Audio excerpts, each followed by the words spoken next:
பட்டாசு தொழிற்சாலையில எல்லாம் நம்மளுக்கு சைனா பட்டாசு எல்லாம் உள்ள வரதுனால இங்க ஊர் பட்டாசு மேனுபேக்சர் ரொம்ப கஷ்டமா இருக்கு, முன்ன மாதிரி வெளியே வரலன்றாங்க.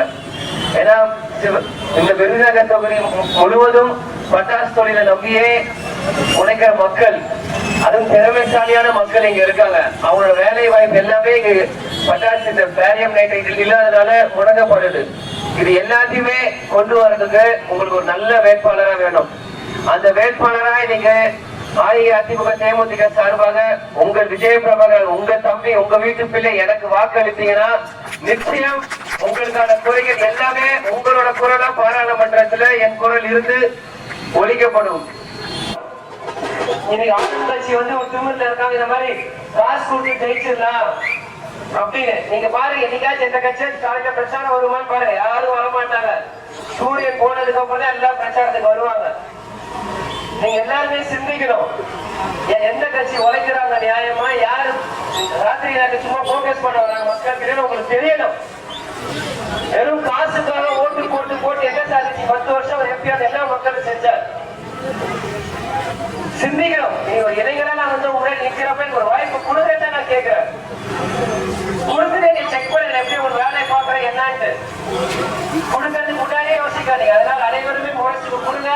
மறைந்திருக்கும் திமுக நண்பர், காங்கிரஸ் நண்பர், பாஜக நண்பர் எல்லாருமே சொல்ல சிந்தாம செதறாம அனைவருமே முரசுக்கு இந்த வாட்டி வாக்குகளை கொடுத்து சந்தோஷமா இருக்கு. ஏன்னா கேப்டன் நம்மளுக்கு மறைந்திருக்கு 100 நாள் கூட ஆகல. இருந்தாலும் இந்த மாதிரி ஒரு தேர்தல் இவ்வளவு பெரிய ஒரு சவால் நாங்க சந்திச்சுட்டு இருக்கோம்.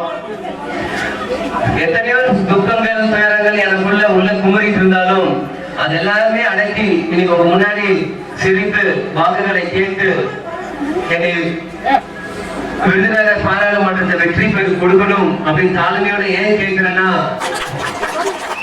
ஓட்டு போட்டு இங்கேயே வச்சிருக்கேன் விருதுநகருக்குள்ளேயே. நான் சென்னை இப்போ விரும்பல, ஏன்னா விருதுநகர் பரோட்டா சூப்பரா இருக்கு.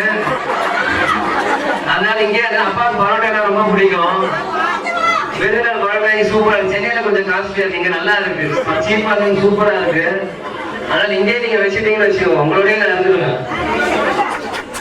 அண்ணன் சொல்றேன், வீடுல சாப்பிடுறது கேப்டன் வந்து சொல்றேன், ஏன்னா இத்தனை பேர் இருக்கேன் வீடுல ஒரு வேளை சோறு போட்டா கொடுக்க மாட்டீங்களான்னு. அதேதான் நானும் கேட்கிறேன், ஒருவேளை வந்து எனக்கு சோறு போட மாட்டீங்களா என்ன நீங்க?